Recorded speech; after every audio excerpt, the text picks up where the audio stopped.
What's up, guys? It's Crazy Dirt Biker, here to give you a piece of your medicine for all of you YouTube fiends. I got a Venus Flytrap update. I was going to make it April 1st. I think it's going to rain for the next 2 days, and it's such a beautiful day today, I just figured I'd do it. So, I have a lot of people still asking me, how do you keep Venus Flytraps alive? Now, it's really quite simple, but you can make it complicated. There's only 3 things you need to do. 1, if you if you plant it in compost, dirt, or any kind of potting soil, it'll die. You could only plant it in sphagnum moss, peat moss, or cocoa coir.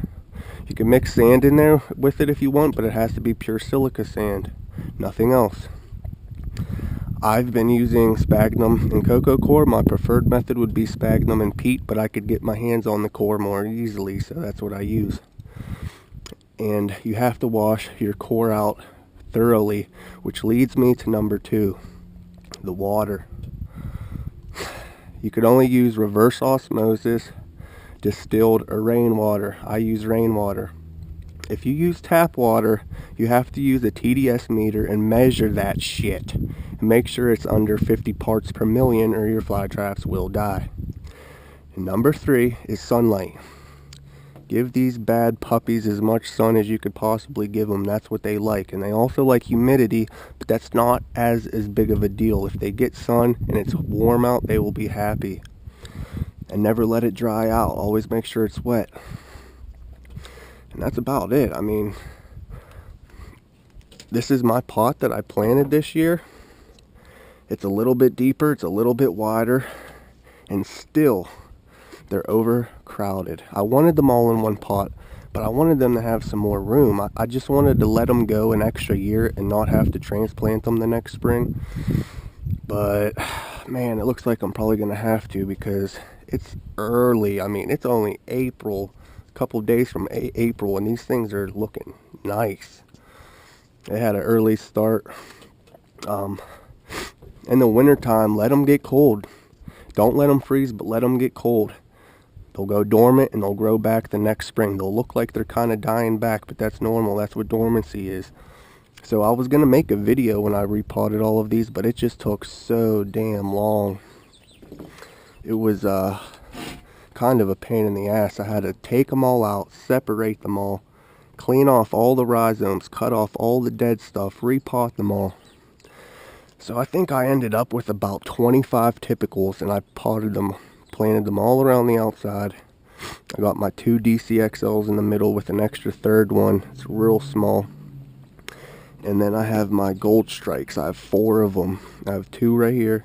And I have 2 babies right here, and they're so small, they're going to end up getting covered up, and that's a little bit of a concern for me.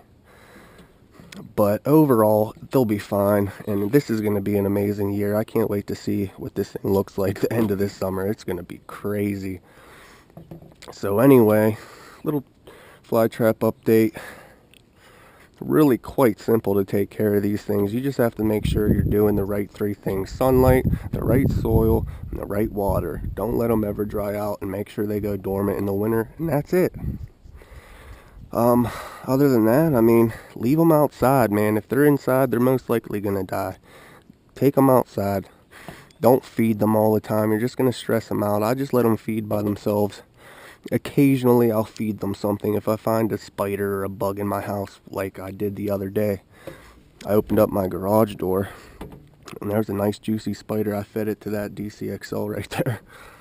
Spiders, they say, have the best nitrogen content, which is what these things get when they digest bugs, is nitrogen. And spiders have the most nitrogen content. They say any bug that eats other bugs will have the most nitrogen content. So anyway,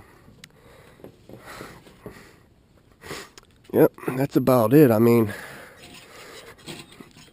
this pot is amazing. Like, this was just a pot that I had around my house. Like I said, I think it's just a little bit too small.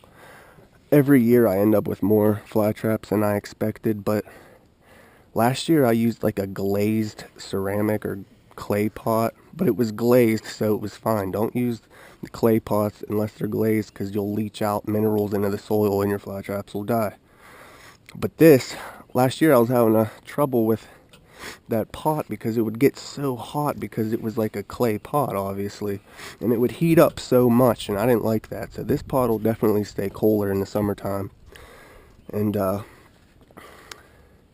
yeah, like I said, don't let them ever dry out. In the summer when it's really hot, like when I go to work and I'm gone for hours at a time, I'll let this sit in water all during the summer just to make sure that it always stays moist. Because when it's 80, 90 degrees every single day, it definitely needs that. And I don't have to worry about watering it every single day.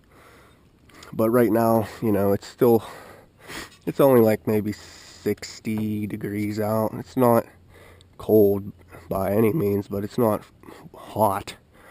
So I don't have these sitting in water. But anyway, that's a little update. Yeah, trap life.